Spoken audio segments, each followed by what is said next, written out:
Welcome back. If you're new here, welcome aboard. We're pretty much going through a continuation process of finishing up this car. 91 Mazda Miata, built, motor.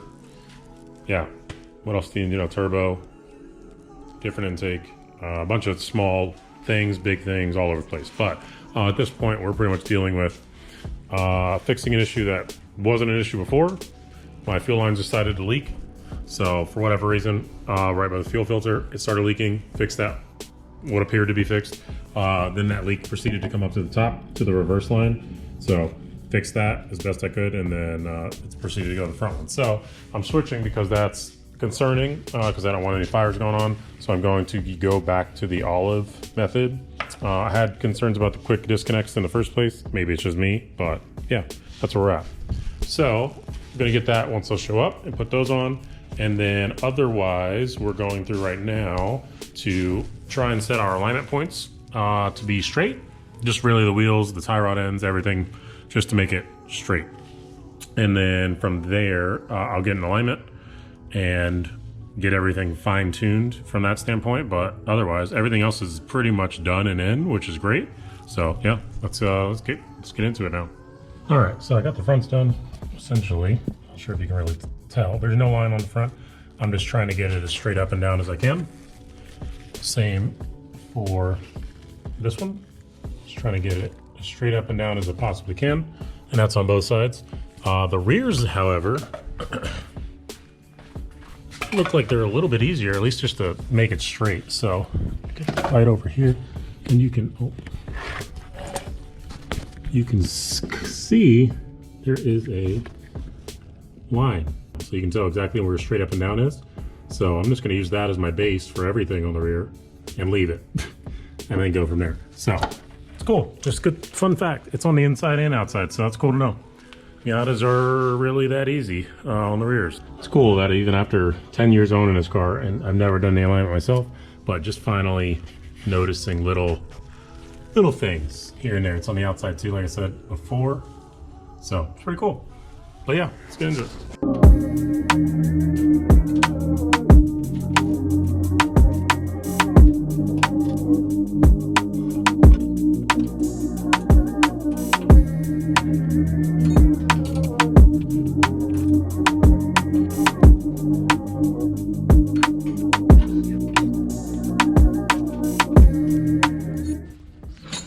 Coolio, got this side done too. I'm not sure if you can really see the lines on this one, but cool. So we got all that done, lined up. So the alignment's out of the way for now. And then now we're just waiting on those parts so we can get the fuel line stuff. So here's the leak that we were dealing with before. Still just pissing out. So we're gonna replace that. All right, some things had to be done. I got a different system. This is the original, because these just were not working. They were not working for me at all. So took the whole thing off because I chopped the ends off. So I replaced that with a different one. Wish it had this, but it doesn't. So did it the same way everybody else does. 2 clamps essentially, put it on this, put it on the edge of one of these, and then good to go. This is the spare one that he gave me. But yeah, so that's all done and put in now. So that's all put in over here, and I got rid of the AN lines up top altogether. So we'll see if this leaks or doesn't leak or which way. It's still PTFE lines, which is that white tubing. But yeah, man, I don't know what it is. Maybe I'm just doing it wrong, but this is not, none of those are seeming to work for me. So let's just put the battery back on. It either leaks or it doesn't. Hopefully it doesn't. Well, I guess I have to plug it in first, huh? Okay, now we're hooked up. Let's try it again, shall we?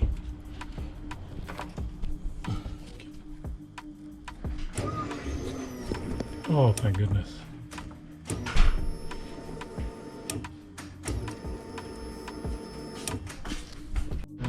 All right, we got it all set up the way it needs to be. It ran, no problem 2 seconds ago. Almost fired up again. Normal Miata things. Someone knows that issue, let me know.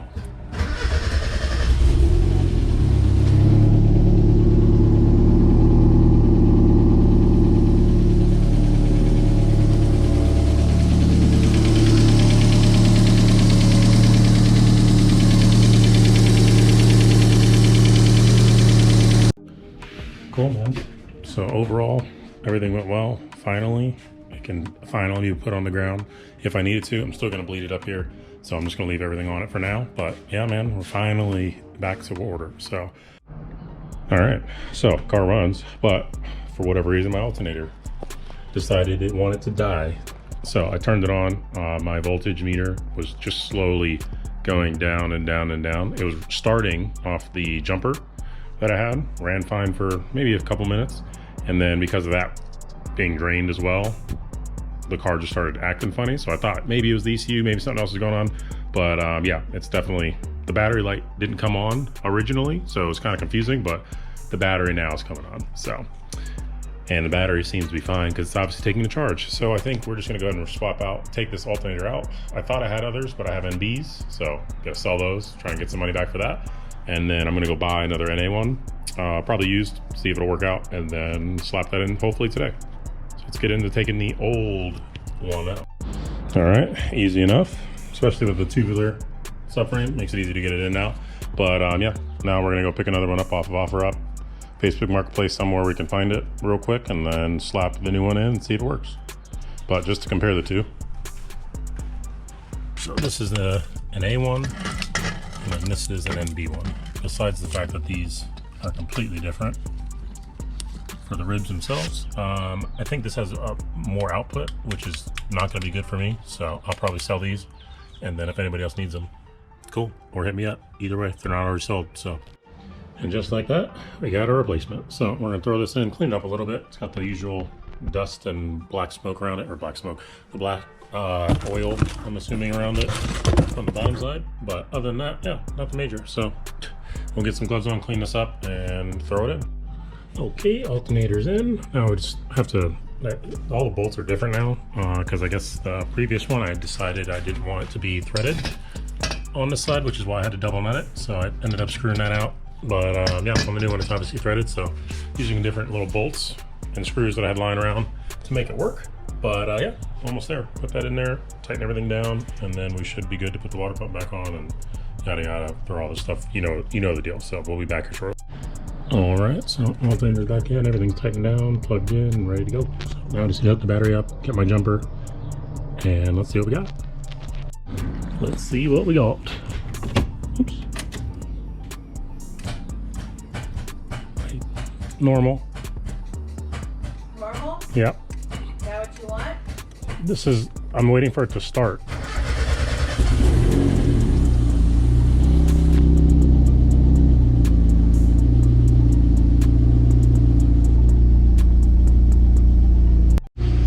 I think we're good. Everything's holding itself together. I have the old ECU right now, so I'll put the new one in eventually. I just want it to warm up, kick the fans on.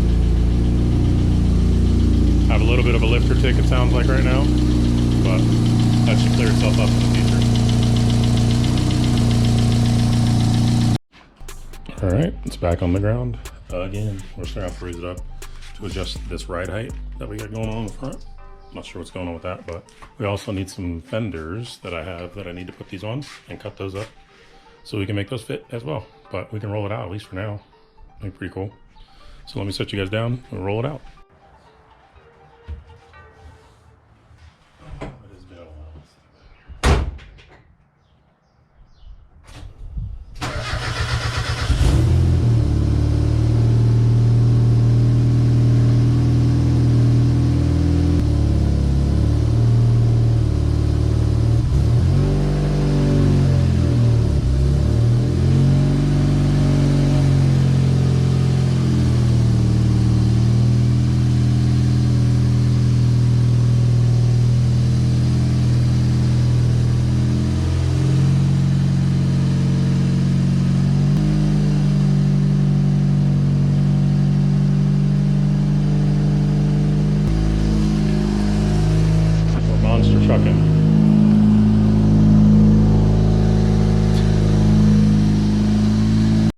Coop, and just like that, we're back in the air.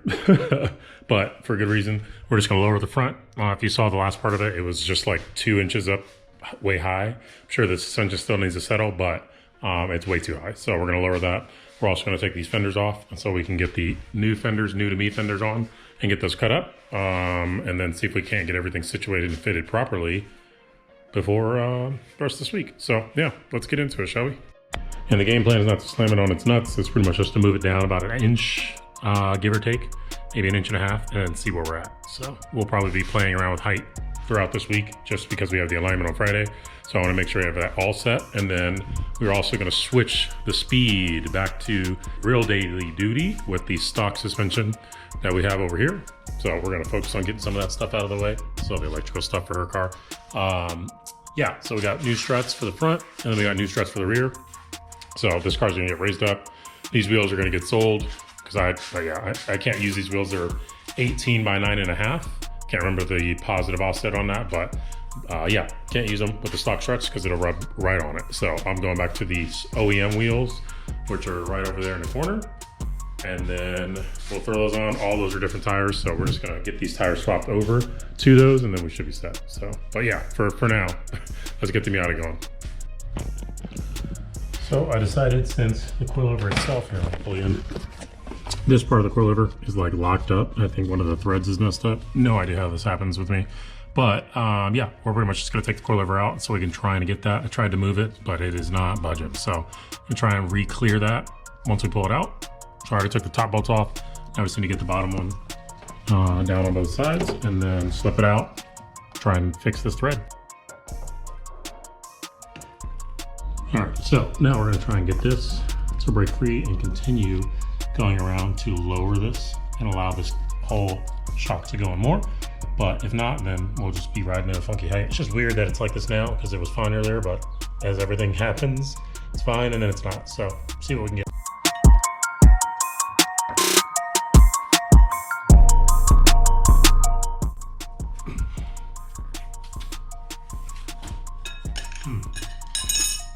This is when it gets interesting. All right, guys, so after numerous attempts, I was not able to loosen this part of the collar up. So we'll just need to get new coilovers. Just another reason to upgrade in the future, right? So the front may be a little high for the time being, but we're gonna match up the fronts on both sides. So that way it's good to go. And then later down the road, when we get better coilovers, we'll throw those in, redo another alignment way down the road, and then we'll be good. But for now, these will do. Whatever height we're at is what we'll just deal with, and then we'll go from there. So let's just size up the other side. Hopefully we don't have to see it. All right, so luckily we're able to move this one with very much ease on this side, so thankful for that. But yeah, we're pretty much just gonna match it up. So I've already measured it. This is 1 3/4 inch, the distance that we have going on here. So this is pretty much what our difference is at the bottom. So we're just gonna rotate the whole thing up till that disappears, and then double check that everything's still the same and go from there. All right, cool. So we're all tightened up. Everything's good to go. Only problem, and I'm pretty sure that's probably what I messed up last time, or how I messed it up last time, is because of this being in the upper control arm and so deep in there, none of these like really fit. So when you find it in there, it seems like it just wedges at an angle and then pushes on these threads and then damages them. So I think this time I ended up putting one kind of like so, and then putting this around it. So that way when it's smashing this back piece, essentially up against the threads, it's bashing it against this instead. So that way the threads are safe either which way. But we're good on this side. So let's put the wheels back on, put it back on.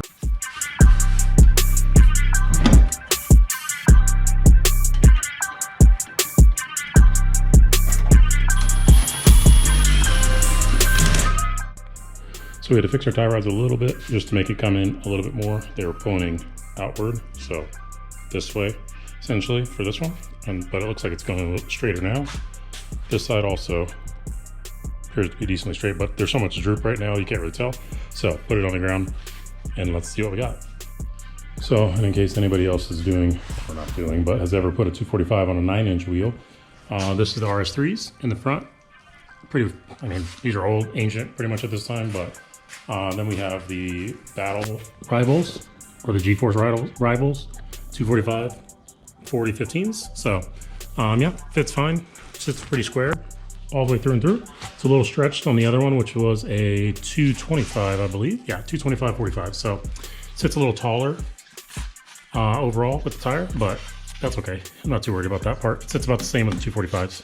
Height wise, at least from what I can tell, sits about to be the same. So Oh no, the route will sit just a tad bit higher, but again, these are R3s are worn out. I just put these on mistake earlier, so I'm gonna go ahead and put the 245s on for the rears, and then we'll align on those.